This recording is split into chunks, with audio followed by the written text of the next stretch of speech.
I'm Kim Belair. I'm a writer, I'm a narrative designer, I'm extremely nervous, and I'm the co-founder of a little narrative development company called Sweet Baby Inc. We do narrative development in games and kind of beyond, and we try to bring a lot of inclusion, diversity, and new ideas kind of to the industry. Gives us the right to say what we want. Shut when the you think about fuck it. Welcome back to the channel, everyone. I'm Saladino.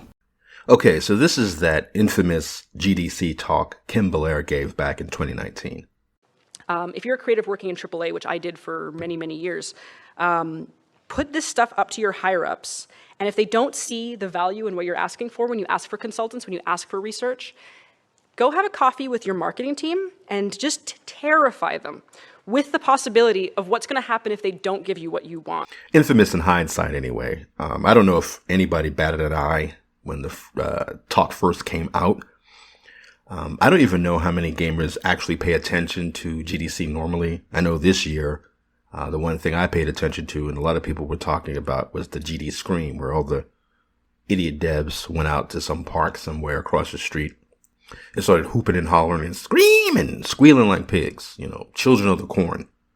But as far as this GDC talk from Belair, this, of course, came to light after all the Sweet Baby Inc. stuff. So, you know, once you started seeing more and more of them and more of the effects of what they were doing in games, that's when this came out. And there's a lot of different clips of Belair coming out, or that have come out, with her refuting herself the claims that people who try to defend Sweet Baby Inc. say. They're like, oh no, they're not trying to put diversity and inclusion in everything. They're not trying to put black people in everything.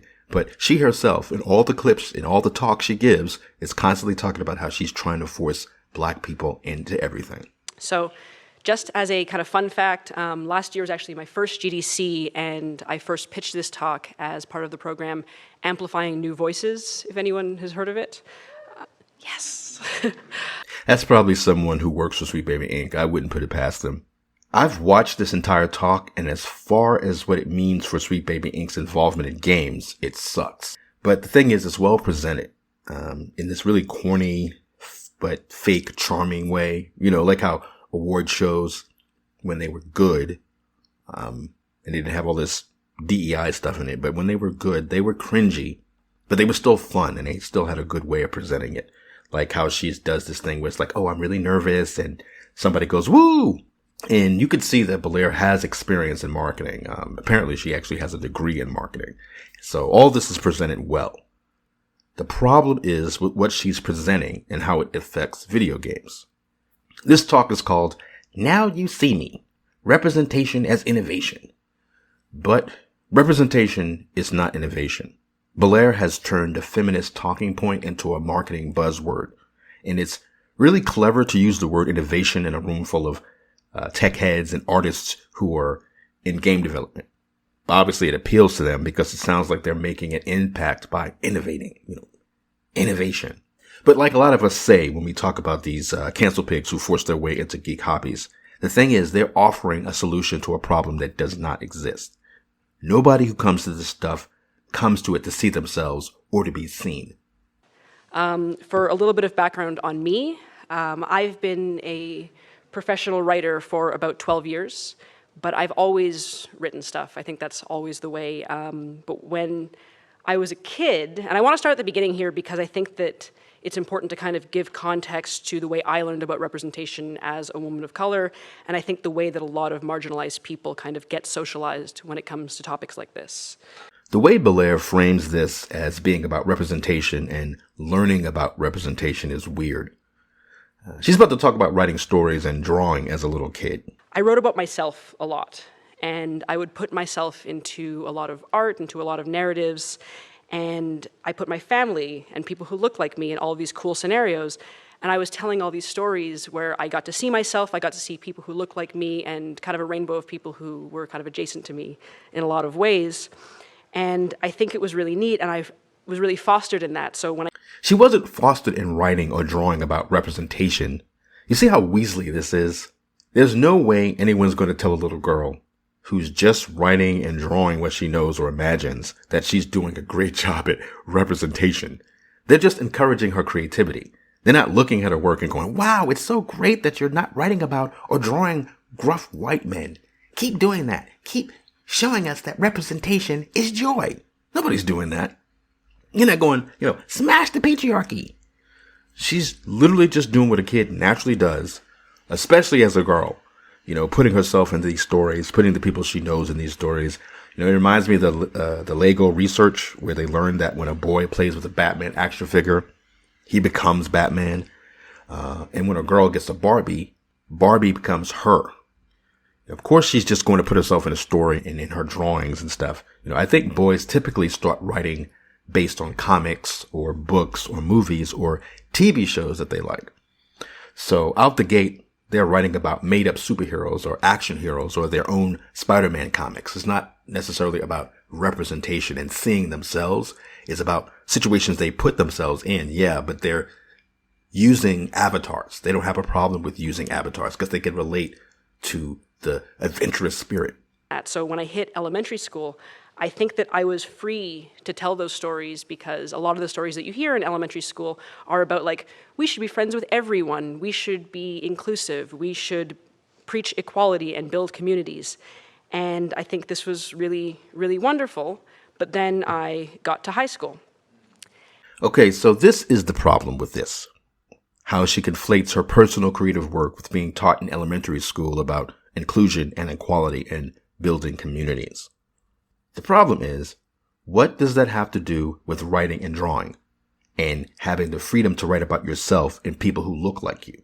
One doesn't have anything to do with the other, especially since she was already encouraged to write and draw and be creative.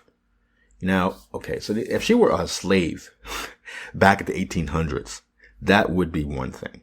But she was already writing and drawing. She didn't need elementary school talking to her about equality to give her the freedom to write about herself. Makes no sense.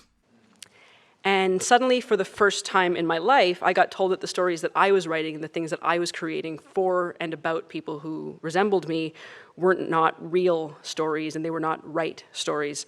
And this was to the point that I received a list that I'm sure many of you have received that was, here's a list of authors and stories that are legitimate. Here's a list of people and stories that are important. And as you can imagine, they were, mostly men and almost exclusively white. What I think happened, and she's conflating two different things again to further push this need for DEI in games and stuff, but it sounds like she was encouraged as a kid, and in elementary school as a writer.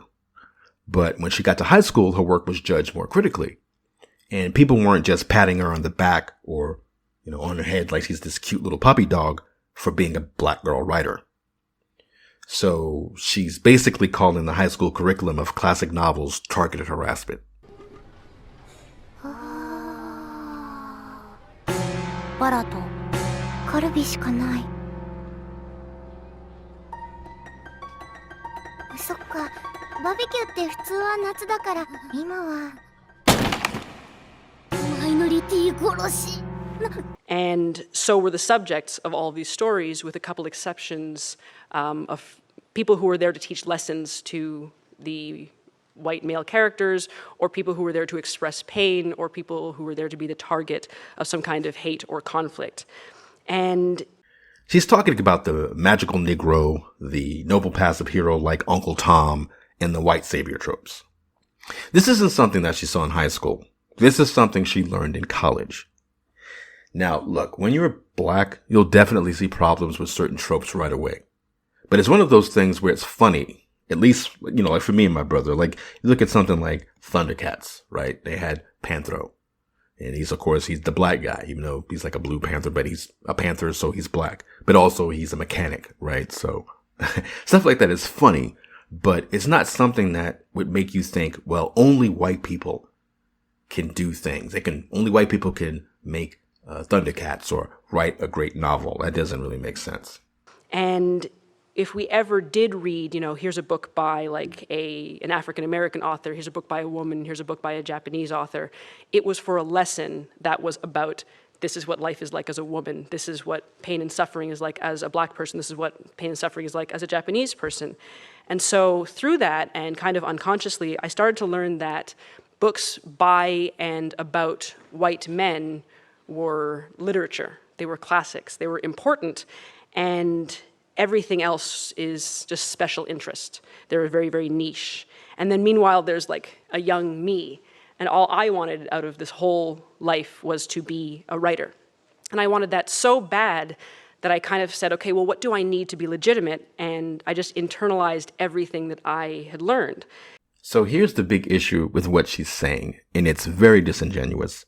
She's blaming her own insecurities on a list of books she was taught in high school and saying that she learned subconsciously. And that's what I mean by she's being disingenuous.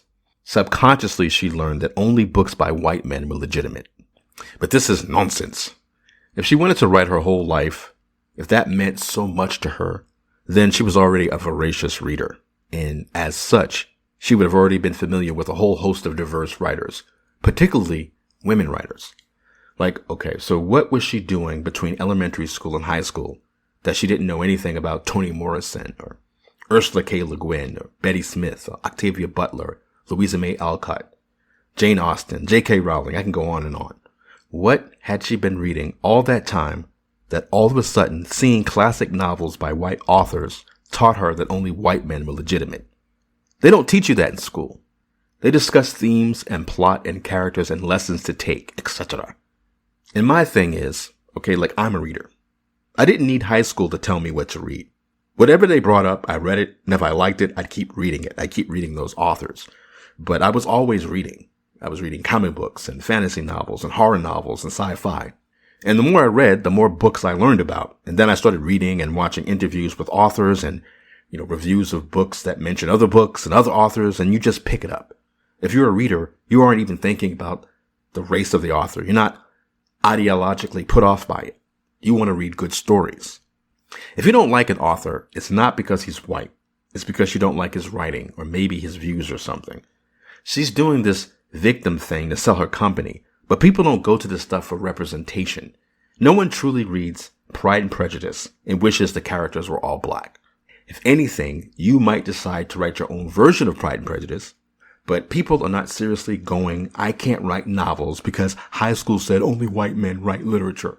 And I did that for years. And I spent like actual years just writing about white men because I thought, okay, I'm making art now.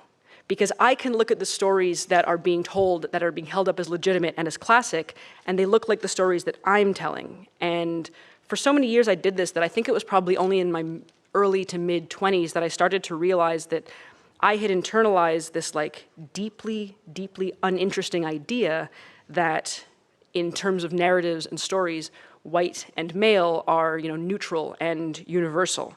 The thing is, this comes back to what Young Ripper used to always say about race swaps, that the reason why DC and Marvel race swap classic white characters instead of uplifting actual black characters or creating new ones, and the reason why like Twitter and Tumblr, those idiots always defend that, is because they only see legitimacy in white male characters. And this is only a thing for people like Kim Belair, women who come to this stuff because it's popular, not because she has a burning need to write and tell her own stories. Belair wants the validation of telling great stories without having to put in the work or go her own way. And I say that even as a woman of color, so while we don't all fall into that trap, I say it to kind of illustrate how easy it is, I think, for us to kind of take on that narrative even as people who are marginalized, even as we're fighting. Because we've kind of created this normal that we all unconsciously follow, and it affects us even as we advocate for change. There are things and times, like back in the day, if you'd asked me, oh, are you doing this on purpose? Are you only telling stories that fit the dominant narrative? I would never have said yes. But I think that a lot of people end up doing it even as they're saying we have to do better. And I think that that's actually shown in the way that we manage representation, which we still consider it this like deviation from something that is normal. And representation is this like very, very scary and very uncertain thing. And if we do it wrong, or if we don't do it, accurately, or if we kind of take a risk, we might get shouted down, and that fear is enough to stop us. And I think like that sucks. Yeah, it sucks, all right. So Belair is blaming her own insecurities on a high school curriculum.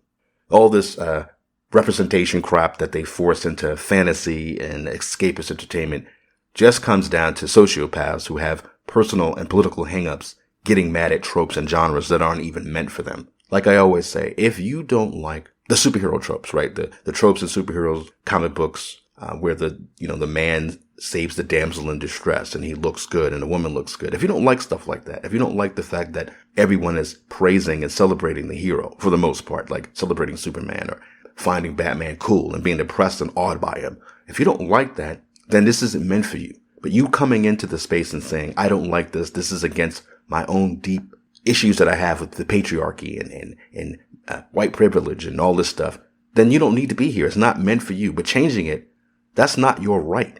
And it's such a bummer because it's the only way sometimes that we end up talking about it. We end up saying, we're going to share our stories of microaggressions, which I am going to do today, but we share stories of trauma and of doubt. And when we're dealing with narratives in advocacy, we end up going like, okay, these stories are stirring and they're beautiful, but they're also very sad and very heartbreaking. And I think it's important to do that. It's important to share like all of those painful stories if we're going to actually understand the struggle and convey the struggle. But I think today I'd like to take a moment and kind of assume the best, because I want to assume that all of you are here in this advocacy talk because what I've said so far is already familiar, already painful, and I want to kind of assume that you have sat with that, or if it's not your experience, you've already sat and listened to that in other areas. And rather, I think, than spending the next 15 or so minutes kind of sitting in that pain, I want to share some examples from my own experience and then kind of discuss how we can do better and find different and more interesting ways of talking about this stuff as creatives and as advocates and as people who overall want practical solutions to these kinds of problems. So let's talk about video games. Now, this is the one thing about her talk so far that I agree with in a sense. I don't like the weird fluffy way she's talking about it because it's essentially just a lot of this annoying sort of Tumblr speak. Trigger warnings, safe spaces, microaggressions, unconscious bias, and lived experience. The language of therapy is now used widely and indiscriminately. Sitting with that trauma and pain.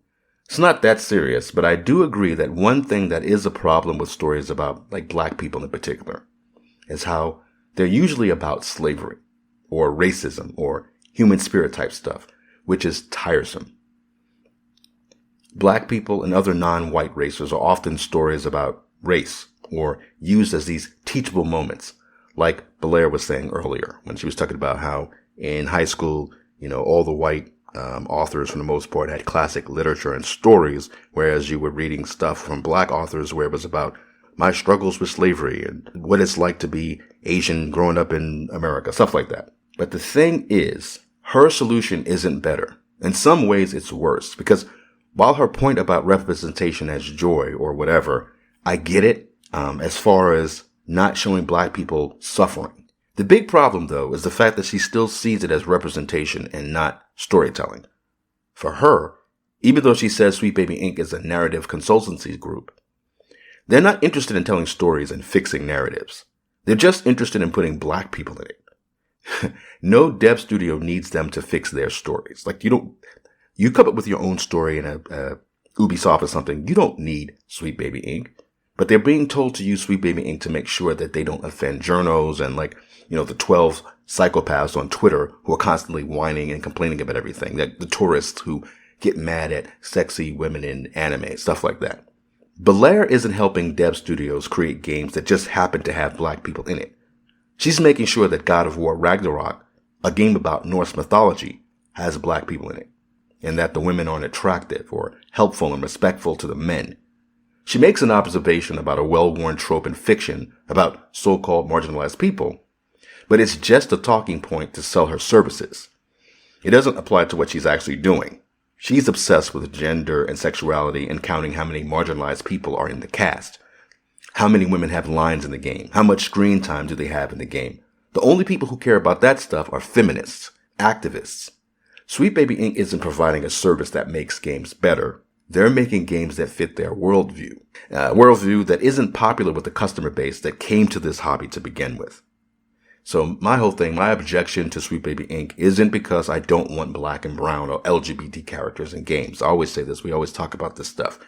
My objection to Sweet Baby Inc. is that they prioritize those things over what players want. Attractive women. Stop trying to defeat the male gaze. Cool heroes. Stop disrespecting male characters to smash the patriarchy.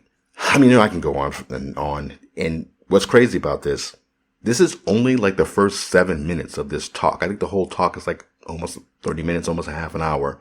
But yeah, I've spent so much time on this already. I'm done now. I'm thinking maybe I'll talk some more about it. I might do them in like 10 minutes or so, clips here and there whenever I feel like talking about something. Because there's another point, actually right after this, right after what I've been looking at in this video, when she talks about a game she actually worked on. And I think it says a lot about the way she sees games versus what developers really want to make. But we'll see. I might get into that another time. So